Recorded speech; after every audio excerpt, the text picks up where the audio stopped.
What's going on, guys? Welcome back to the channel and welcome back to part 2 of the wrecked 636 rebuild. Let's jump right back into it.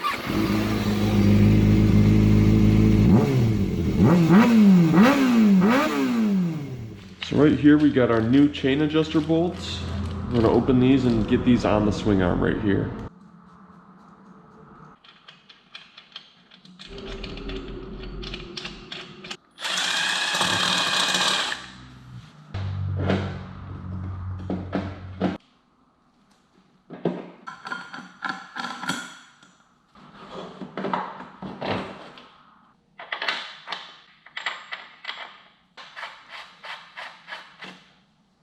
So now that we have the rear wheel mocked up on the bike again, let's take a closer look at this master link. Now this is the master link that was kind of safety wired on here.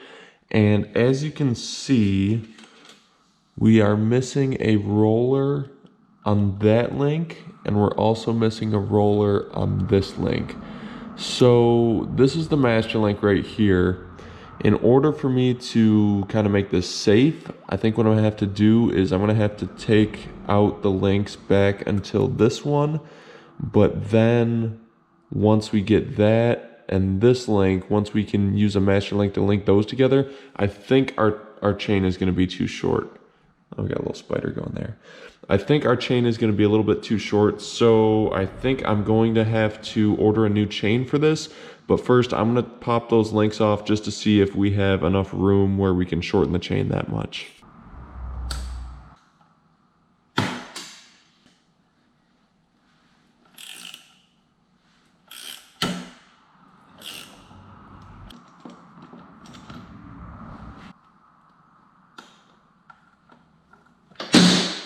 As you can see, I have the chain adjuster bolts maxed out all the way to the front, so our axle cannot move forward anymore. So this is pretty much the max that our chain can get to.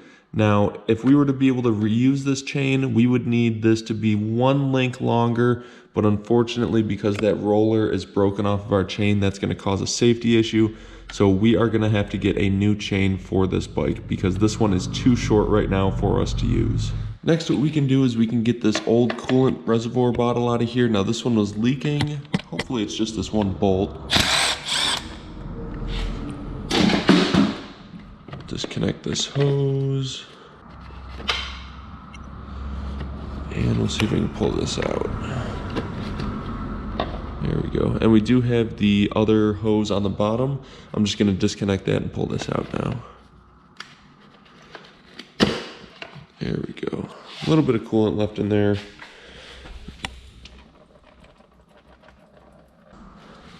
All right, so this is our old coolant bottle. You can see there's like a tab that used to be here. Looks like somebody tried to JB weld that tab originally, but our main concern, right near that L on the bottle here, there's a little crack, and that's where some of our coolant was leaking out of. So if we go to our new box over here, this is our new coolant bottle.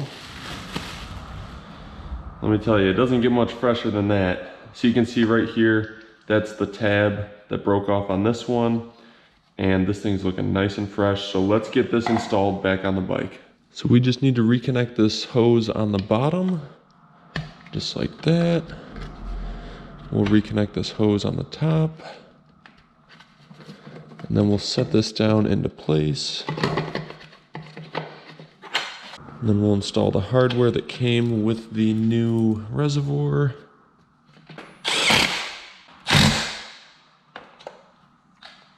And then last but not least, we're just gonna take our rubber top from our old bottle and just pop that here on the new one. Now, one last thing, because we want to make sure that our cooling system is performing properly, we want to make sure that we have enough coolant in this reservoir bottle so that the system can use it as needed. So we're just going to fill this up to the fill line.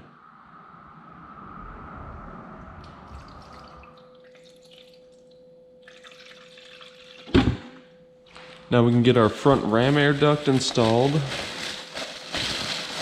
There we go, there's the new one. Now we just gotta throw those clips on and then bolt this to the front of the frame.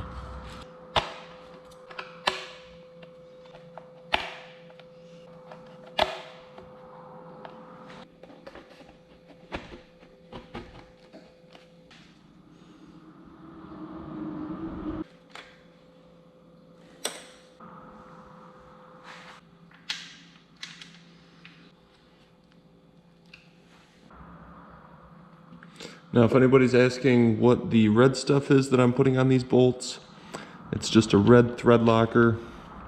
I noticed when I removed these bolts originally, they had a little bit of the red residue.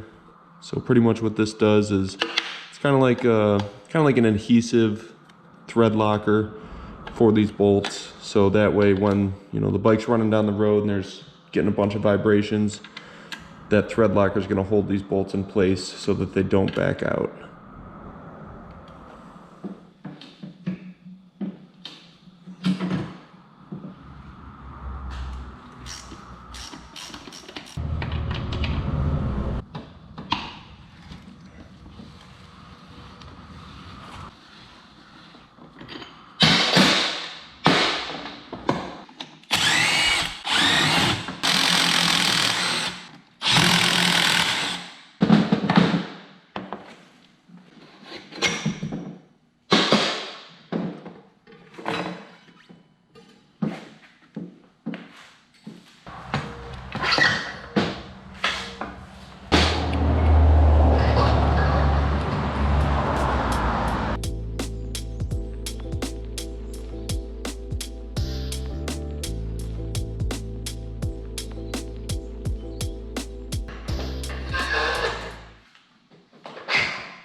So right here we got our old chain, and right here we have our new chain. Now a little pro tip on replacing your chain on your bike.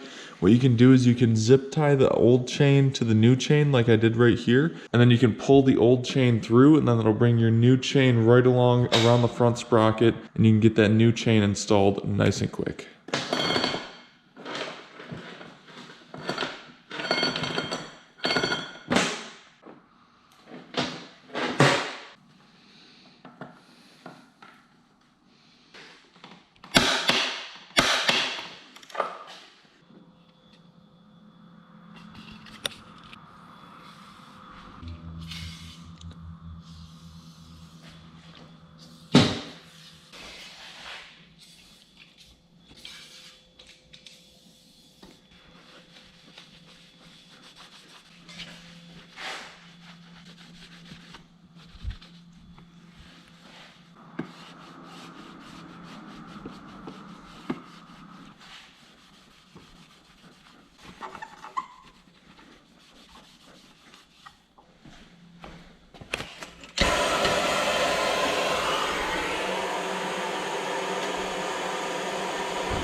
All right, so now that I've got the rear chain back on the bike, what I'm going to do now is I'm going to take a look at this brake fluid reservoir.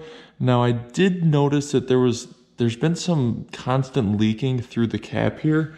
So I took the top cap off, and underneath the top here, you can see it looks like that cap, or like the actual reservoir, is like all like deformed, almost like melted.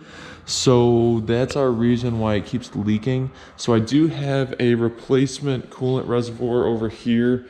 I'm just going to be swapping that old one out with this one. So let's take that one off and replace it with this brand new fresh looking one.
Okay, so we got the tank back on the bike. We have the new battery installed. Now I want to fire this thing up because I have not heard this thing run since it's been at my shop.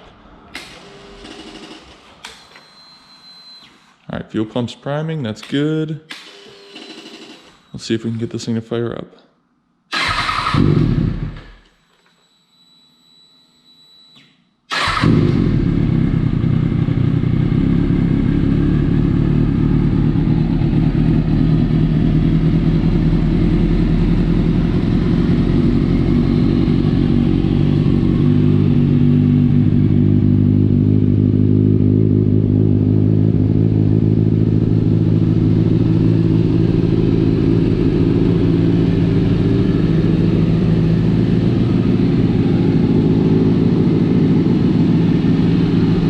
Had this running for a little bit. It's a little warm now. Let's see if we can get this revved up.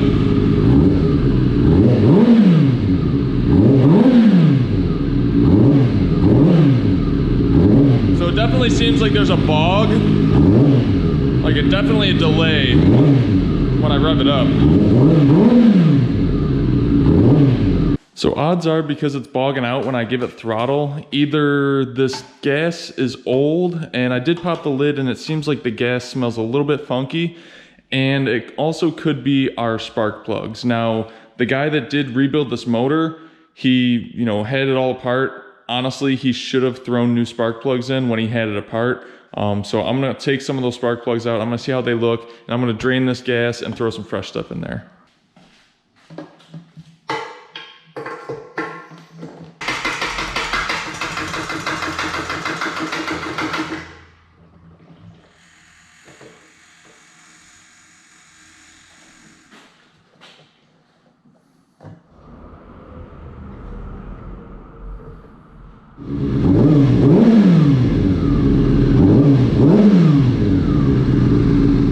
All right, so that does sound a lot better now that we have new gas in the bike. What I'm gonna do now is I'm gonna take this outside, take it for a quick rip, see if I can go through the gears and make sure that transmission is working properly before I throw fairings on. So let's get this bike outside and let's take it for a rip.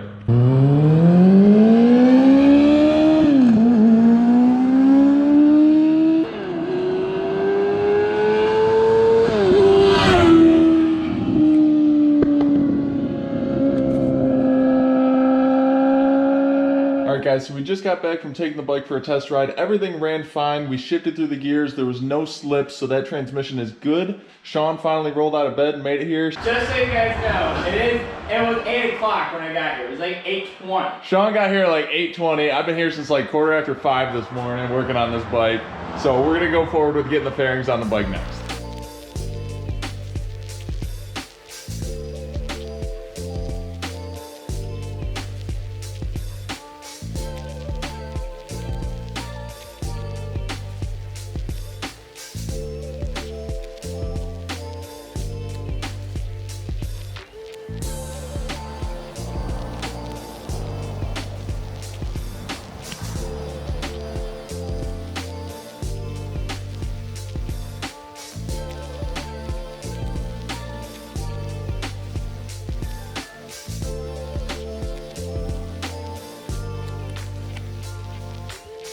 All right guys, so here we go. This is the color scheme that we're gonna be working with for this Ninja 636. We've got this nice matte black with these decals. We got the orange decals and a nice matte finish. Everything's looking super nice. Paint quality is on point, and these fairings are ready to go on the bike. Another thing to note, sometimes I need to add the heat shield on the inside of the fairings. This already has the heat shield on. A lot of people ask what the silver lining is. That's just the heat shield on the inside of the fairing that prevents your fairings from getting melted from the exhaust. So these are ready to install on the bike. And just remember, if you guys are interested in ordering a set of fairings for your bike, be sure to check out Auctmarts.com. That's the site that I use for all of my fairing purchases for all the bikes that I rebuild. They have glossy finishes, matte finishes for almost any type of sport bike. And if you guys decide to use Auctmarts for your fairing kit, be sure to use promo code RK Motorsports at checkout, and that'll save you some money off the top when you order your fairings. So be sure to check out Auctmarts.com.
All right, guys, so we got that Ninja 636 all wrapped up. Now I am so ready to get this back to its original owner. He's been waiting on this thing for about a year and a half. So I'm gonna get this bike back to him, and then I will see you guys in the next episode. Make sure you are subscribed to the channel for all the new videos, and I will see you guys later. Peace.